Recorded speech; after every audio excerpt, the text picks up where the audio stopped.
বলতে চান বুঝলেন? আমিও তো বুঝতে পারিনি বেআই মশাই যে কোন জন্মের শত্রুতার প্রতিশোধ নিচ্ছেন।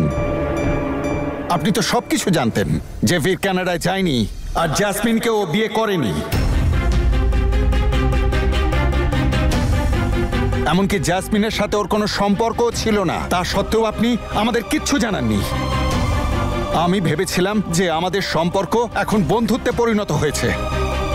আমি ভাবতাম যে আপনারাও আমাদের সন্তানদের অভিভাবক, তাদের কোনো রকম কষ্ট হবে না। বীর আর জ্যাসমিন তনুর সাথে যা করেছে তা দুই পরিবারকে একটা কষ্টের সুতোয় বেঁধে রেখেছিল। আমাদের তো অন্তরের সম্পর্ক ছিল দাদা, তাহলে এই লুকোচুরি কেন করলেন? আর আপনি তো মা হন, আরেকজন মায়ের উপর মায়া হলো না? আপনি তো দেখেছেন আমি বীরের জন্য কত অস্থির হতাম। আপনি এত শক্ত মনের কি করে হতে পারলেন দিদি? কি করে? ও এই ব্যাপারে কিছুই জানতো না দিদি। আসলে আমার বাড়ির লোকেরাও ওদের ব্যাপারে তখনই জানতে পেরেছে যখন আপনারা জানতে পেরেছেন। বাহ বেআই মশাই, বাহ বাহ বেআই মশাই, কে বন্ধুত্ব দেখালেন! এত বড় একটা কথা গোপন করলেন আর কেউ কিচ্ছু জানতে পারলো না। আপনি নিজে দেখেননি যে বীরকে নিয়ে আমরা কত কষ্টের মধ্যে ছিলাম? ওর মা তো খাওয়া দাওয়াই ছেড়ে দিয়েছিল। দিন রাত ওপরওয়ালার কাছে বসে কাঁদতো যাতে কানাডা থেকে ছেলের একটা খবর পায়। আর আমি আমার ছেলের জন্য শুধুমাত্র ঘৃণা পুষেছিলাম। আর ও বেচারা প্রায়শ্চিত্ত করছিল। কেন করলেন আপনি এসব? কেন করলেন? বলুন, কেন গোপন করেছেন? আপনাকে উত্তর দিতেই হবে, বলুন। হ্যাঁ হ্যাঁ, অবশ্যই দেব উত্তর, অবশ্যই দেব।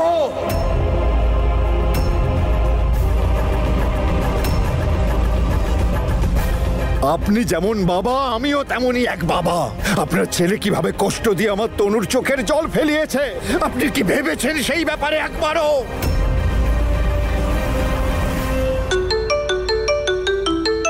মাহি, হ্যাঁ মাহি বল।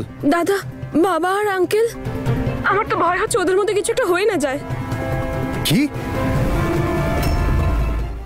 আমি মানছি যে জ্যাসমিন দোষী ছিল, কিন্তু তনু বেচারির কি দোষ ছিল বলুন? যদি কেউ দোষী হয় সেটা আপনার ছেলে, আপনারই ছেলে।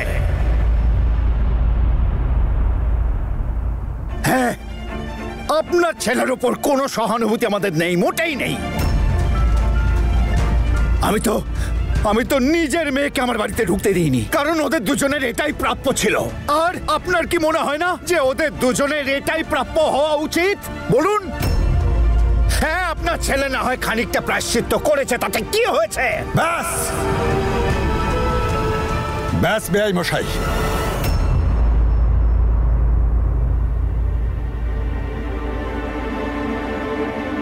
তনু, আমি বলেছি না কলেজে কোনো ড্রামা নয়, আমি কোনো কথা শুনতে চাই না। তনু, আমি সরি তনু, বাট কিন্তু তোমাকে আমার কথাটা শুনতেই হবে। এটা আমাদের পরিবারের ব্যাপার।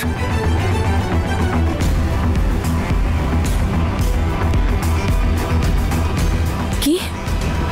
চলো প্লিজ। আমি ভেবেছিলাম বীরের ওপর রেগে আছেন, আর থাকাই উচিত, কিন্তু তার মানে এই নয় যে একটা ছেলে তার পরিবার থেকে দূরে থাকবে। আর আপনি সমস্ত কিছু জানা সত্ত্বেও চুপচাপ ছিলেন, আর সেই জন্য আমি আপনাকে কোনোদিন ক্ষমা করব না, কোনোদিন ক্ষমা করব না আপনাকে।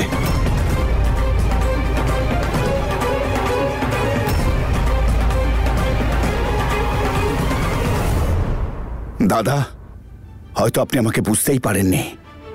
হতে পারি আমি দুই মেয়ের বাবা, কিন্তু আমি স্বার্থপর নই। যদি তাই না হন তাহলে আমার ছেলেকে শাস্তি দেওয়ার সিদ্ধান্ত নিজেই নিয়ে নিলেন। আর ওই আপনার মেয়ে জ্যাসমিন, যে প্রথমে আমার ছেলেকে ফাঁসালো, ওর মাথাটা খেলো, আর এতটা নির্লজ্জ হয়ে গেল যে নিজের বাবা মা পরিবারকে লাথি মেরে চলে গেল।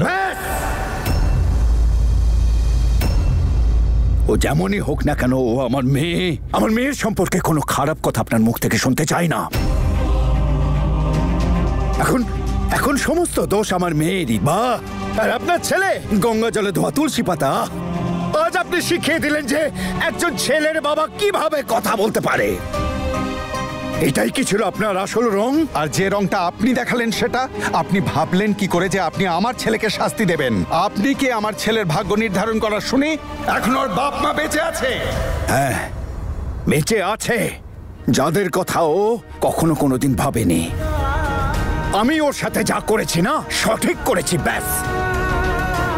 ও তো শুধু আপনাদের সম্মানে কালি ছিটিয়েছে, আপনাদের সুনামটাকে মাটির সাথে মিশিয়ে দিয়েছে ও। আপনার পলিটিক্যাল ক্যারিয়ার, আপনার সম্মান, সবকিছু শেষ করে দিয়েছে ও। এতদিন ধরে কি দিয়েছে আপনাকে? আপনাকে দিনের আলোয় তারা পর্যন্ত দেখিয়েছে। কতটা কাঁদিয়েছে আপনাদের মনে নেই সে কথা? হ্যাঁ, হয়তো সত্যিই খানিকটা নিজের প্রায়শ্চিত্ত করছে, হয়তো বারবার ঠোকা খেতে খেতে নিজের পরিবারের প্রতি দায়িত্ববোধটা ফিরেছে। যখন নিজে কেঁদেছে তারপরে বুঝতে পেরেছে অন্যকে কাঁদানোর ফলটা কি। আর এই শাস্তিটা ওর জীবনে খুবই দরকার ছিল, এই প্রায়শ্চিত্তটা ওর জীবনে খুবই প্রয়োজন ছিল। বাবা মা থাকা সত্ত্বেও ছেলে রাস্তায় পড়ে রইলো। দরকার নেই এরকম আত্মীয়তা, দরকার নেই। নিজেকে এত মহান ভাববেন না দাদা। আমার ছেলের প্রায়শ্চিত্ত বিচার করার আপনি কে? আমার বাড়িতে দাঁড়িয়ে এই ব্যাপারে কোনো প্রশ্ন করার কোনো রকম অধিকার নেই আপনার। আমার যেটা সঠিক মনে হয়েছে আমি সেটাই করেছি, ব্যাস। আমার ছেলেকে দোষ দিচ্ছেন? আপনার মেয়ে কি নিজের বোনের সংসার ভেঙে সে তো নিজের জামাইবাবুর সাথে নোংরামো করে? সামলে চিৎকার করবেন না। চুপ! আমার মেয়ের সম্পর্কে একটা বাজে কথা আমি শুনবো না।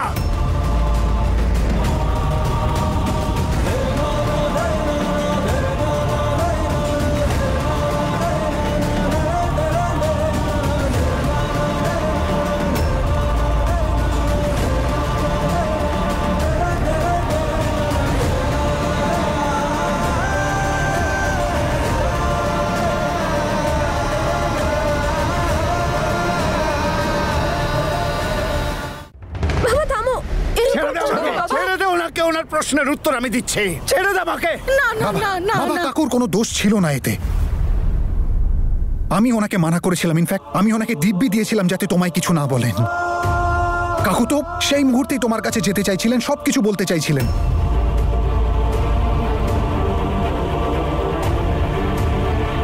সেই মুহূর্তে আমি নিজের গিল্টে যথেষ্ট চাপা ছিলাম।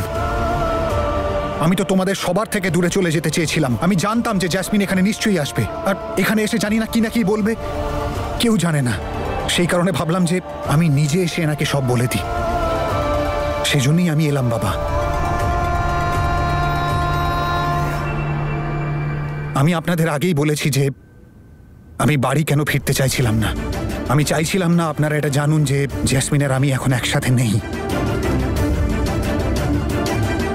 বাবা, কাকু শুধু আমার কথা শুনেছেন আর আমার কথার মান রেখেছেন। তোমাকে মিথ্যে বলে তোমার ফিলিংস হার্ট করতে চাননি, তোমার থেকে লুকিয়ে রাখতে চাননি। এই সব আমার ভুল। বীর বলল, আপনিও মেনে নিলেন। বাচ্চারা তো ভুল করবেই। আপনি তো বড়, আপনি তো অন্তত বুঝতে পারতেন। বাবা প্লিজ, বাবা অনেক হয়েছে, প্লিজ বাড়ি চলো।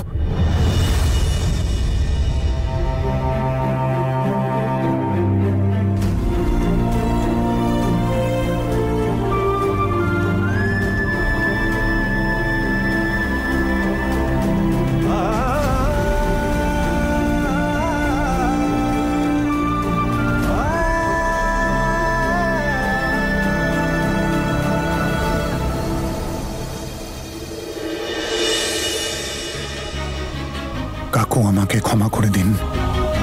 আমার জন্য আপনাদের সম্পর্কে আবার চিড় ধরল, কিন্তু আমি যথেষ্ট কৃতজ্ঞ যে আপনি আমার কথাটা শুনেছেন।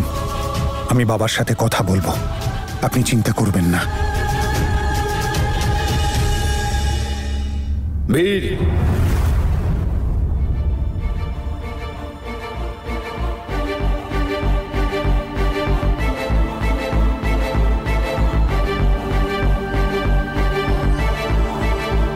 আমার তনুর থেকে দূরে থাকো।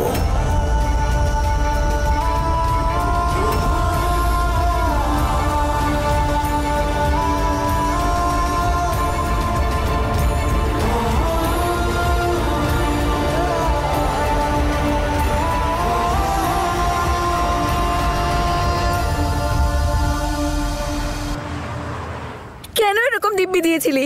কেন গেছিলি ওখানে? বাড়ি এলি না কেন? মা, আমি যা করেছিলাম তনুর জন্য করেছিলাম। আমাকে তনুর জন্য ওটা করতে হয়েছিল। আমি চাইছিলাম না এখানে এসে তোমাদের সেই স্বপ্নটাকে জাগিয়ে দিই যেটা আমি তনুর থেকে ছিনিয়ে নিয়ে জ্যাসমিনকে দিয়েছিলাম। আমি ভেবেছিলাম তনু অঙ্গদকে ভালোবাসে, ওকে পছন্দ করে, ওকে বিয়ে করতে চায়, ওর সাথে সুখে থাকবে। সেই কারণে আমি সবার থেকে দূরে যেতে চেয়েছিলাম। তুই বীর আর জ্যাসমিনের সুখের জন্য অঙ্গদের সাথে নকল ঘর বসিয়েছিলিস।